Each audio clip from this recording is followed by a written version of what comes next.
Well, I'm surprised Walter's still up. Has he got a pillow in there somewhere? Appreciate y'all staying. Thank you so much. There's a lot of hugs and a lot of carrying on down in the locker room, and you want to enjoy those moments when you can.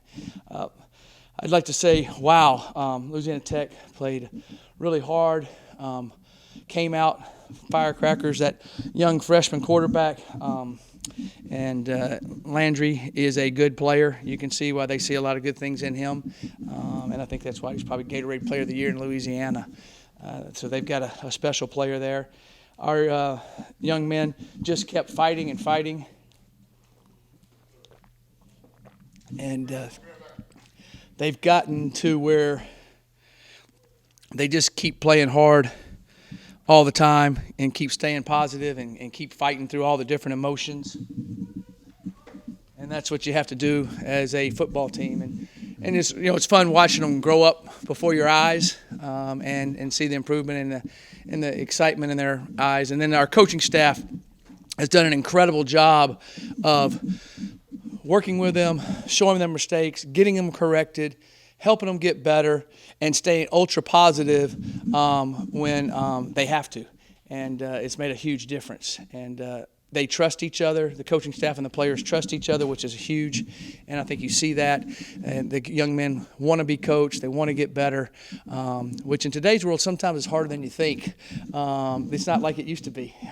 When I played, the coach said run through the wall, you ran through the wall. It's a little different now. But these young men have a lot of that attitude in them, and it's really exciting. It's so much fun to watch and to coach and to work with. So I'll take any questions at this time.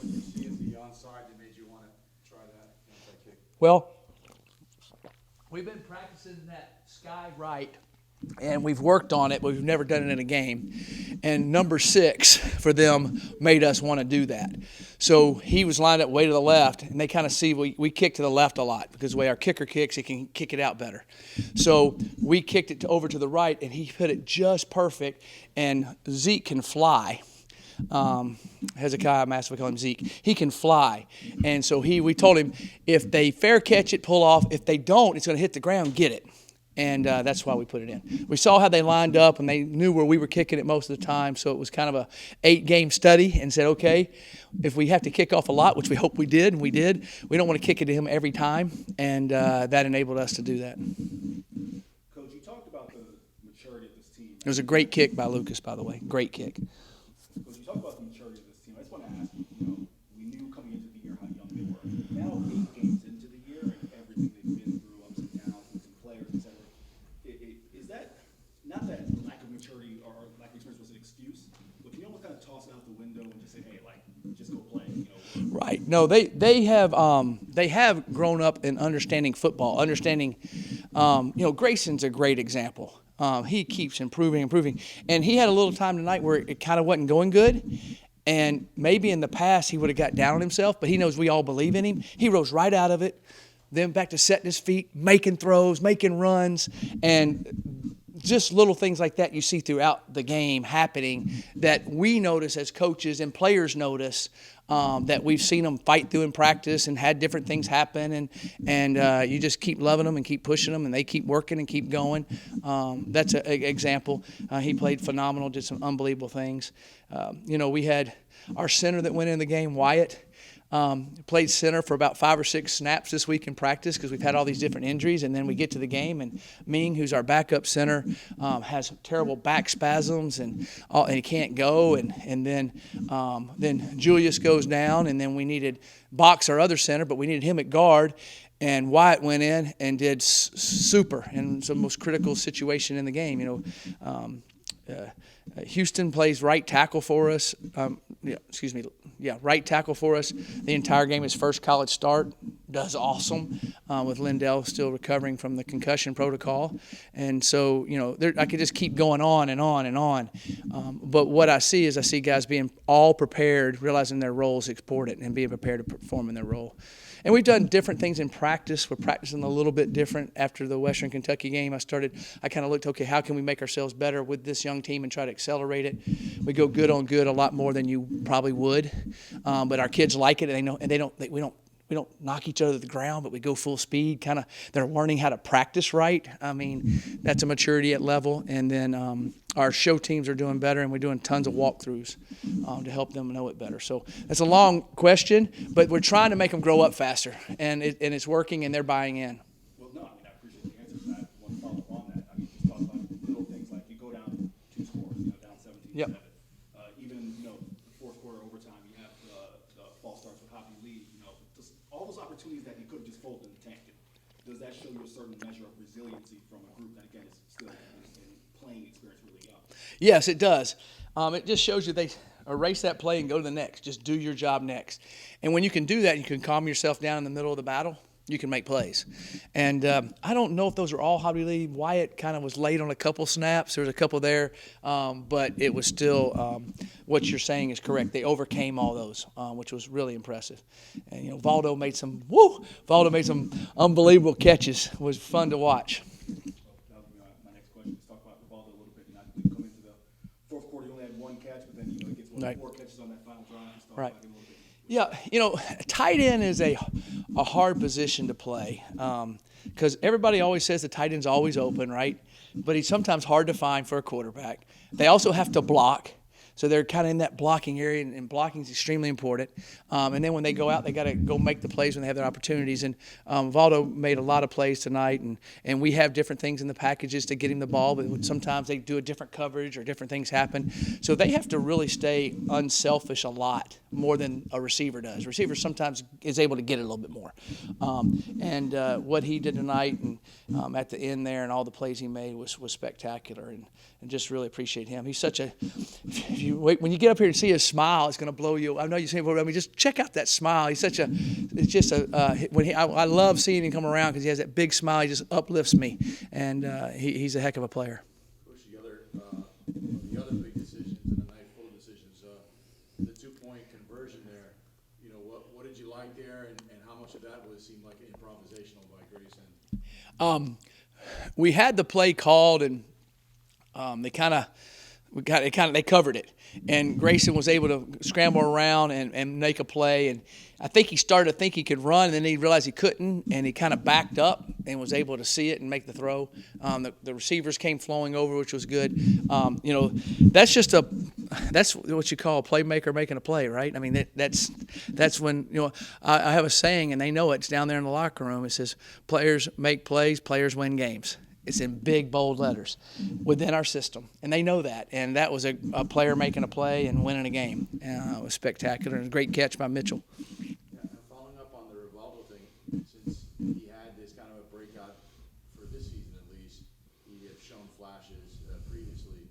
Do you think that now there's going to get more opportunities for him in the passing game? Well, he'll tell you too. It's each game is just kind of different what they'll do to us. And how it evolves, and also he plays on every special team, offensively special teams that we use, and so does our other tight ends. So we rotate them a lot to keep them fresh. So he was fresh going into that time too to make some plays. And yeah, we want to get him the ball. I'd like to get everybody the ball, but I really don't want to throw it 80 times. So we got to run the ball. We got to do it. So there's always that mix. And when it's his time, he'll make the plays. And he's definitely a weapon that we utilize. And we have other things that we have for him that we haven't used yet. That will come up at different times as the season goes along. Hey, Coach. I'm going to take one out of Eric's playbook here and ask you a 2-part question. Okay, good. Out of Eric's play. I like that. Yeah. Learning from the wise one, huh? But trying. So the final 2 drives of regulation, I want to talk about when Tech gets the ball. And there's about, I think it's like 3 minutes or so left or 4 or 5 minutes left in the game. And you guys get that stop on 3rd down, and then the punt, and then the 2-minute drill from Grayson. Wow. There was a couple throws, really gutsy, but really clean, confident throws. Can you just talk me through? Right. So we do 2-minute twice a week, and during fall camp we do it like every other day. We do it quite a bit, and I learned a thing from Coach Kubiak when he was at the Broncos. We do a 2-minute drill. So like you can say you're going to do a 2-minute drill. So I'll talk y'all through this for a second. So I went and met with him one day, and I said, what are some things y'all do different the year they won the Super Bowl? And he said, well, Mike, we did a couple things, but one of the things he told me is we started scripting 2-minute. And I go, script 2 minutes? How do you script 2 minutes? You're trying to. We actually scripted. They scripted the time. They scripted the plays and everything. So you would get the ball moving, because you could go out and start a 2 minute in a practice, if y'all ever seen it, and all of a sudden they throw an incomplete pass, and then you get a screen knocked down, and you really don't ever get a 2 minute going.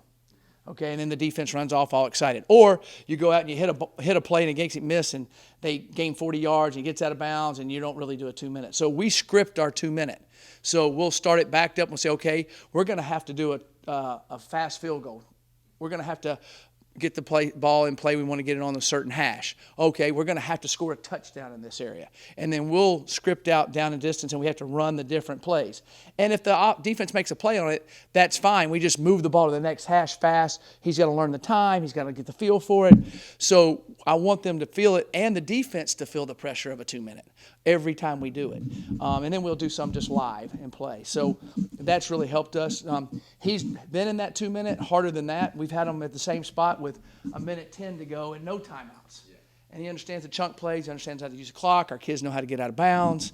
And so they did a heck of a job. There was no panic. They were understanding what was going on.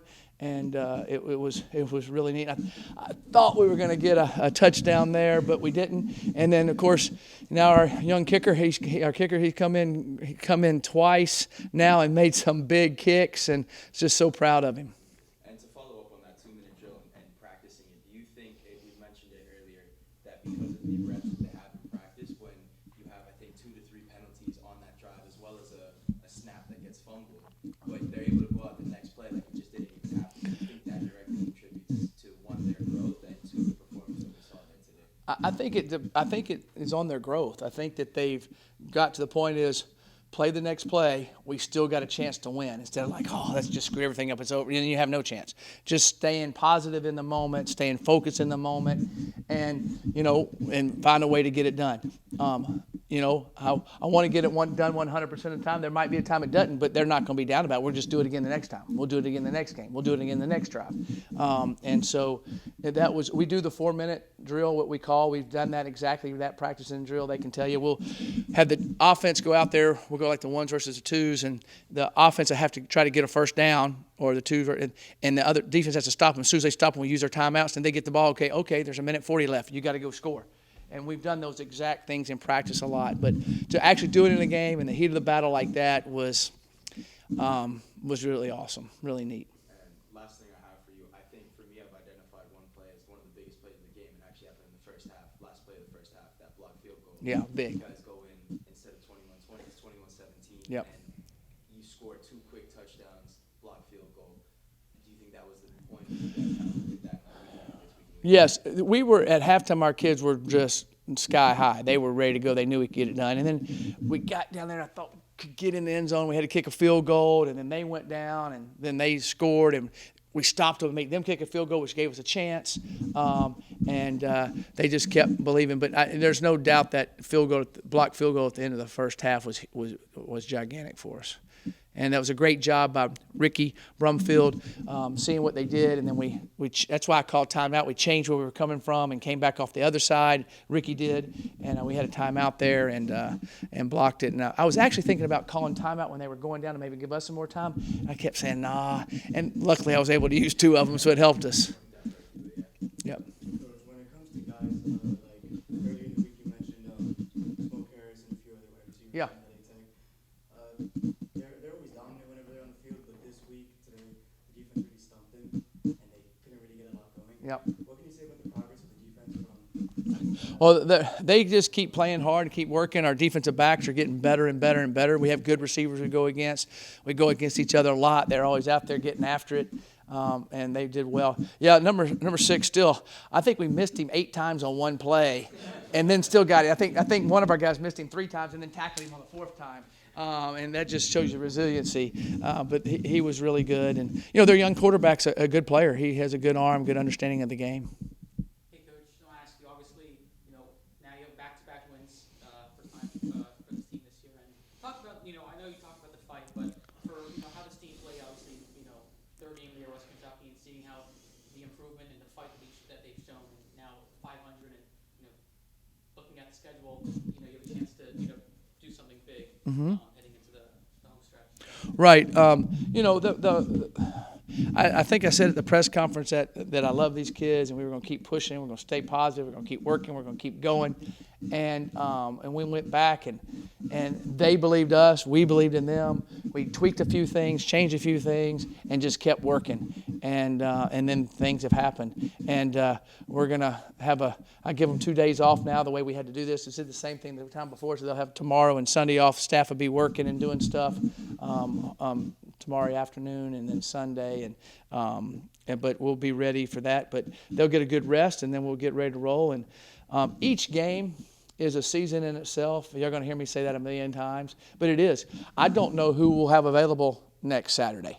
And different things are going to happen. So we'll get ready to play and figure out how to attack North Texas, and North Texas figure out how to attack us, and we'll go out there and put the ball down and play. So we are excited about where we are, but we also know that's the past. We got the future ahead. We got to work now to help dictate what can happen in the future. Coach, you're heading back to San Jose State tomorrow. Yes. This group kind of resemble that early. Yeah, I told him in the locker room. I actually teared up. You know, I'm so thankful that I'm able to do this. I'm so thankful they want to do this. I'm so thankful we won. And I told them I'm going to go meet a group of guys that 10 years ago saved a program. They were going to drop football when I got there. They told me, a bunch of people told me, and had the winningest record in the history of the school. And they're honoring them 10 years later. And when we started out, they remind me so much of these guys. And I said, I can't wait to get there and say, hey, they're going to ask me, David Felsen will ask me about Grayson. I'm going to tell them about Grayson. And Benet Benikri is going to ask me about Volmar. You know, because they're just, and I said, I just can't wait to see them, and I can't wait to see where they are. I've talked to a lot of them over the years, but I haven't seen 90% of them in 10 years. And so we'll fly out there, do it, watch all the game on. I got all my video for the game on there. I'll grade it all, and then I'll get all North Texas's games. It's a 5-hour flight, and I'll fly back. I'll be back here Sunday working, ready to roll, and so it'll be. Matter of fact, I'm going to leave here, go to the airport, fly there, go to the game, fly back, and so it'll be great, and we'll get ready to go Monday. Hey, Coach, last thing for me. Obviously, this was a sweet victory for you guys. The Halloween Monday. I want to ask you, what are your favorite candies? Wow.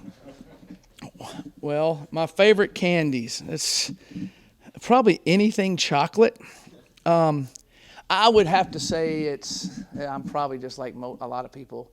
Reese's Peanut Butter Cups and not Twix, Kit Kats. So, but then I can't stop eating M&Ms, and I can't stop eating the little Hershey's Kisses. So I say anything chocolate. Yeah, peanut M&Ms, yeah. So, see, it's just anything chocolate. Anything else, guys? No. Thank you, Coach. Now, have y'all read Walter's book? I think I've got a copy coming in the mail, so Walt told me. Phenomenal. You will cry. It's amazing. It is amazing. So, yeah, it's just amazing about that mission. It just blows your mind what they've done in this city. It's amazing. So, all right, thanks, guys. Y'all get the ugly ones next. I mean, you got the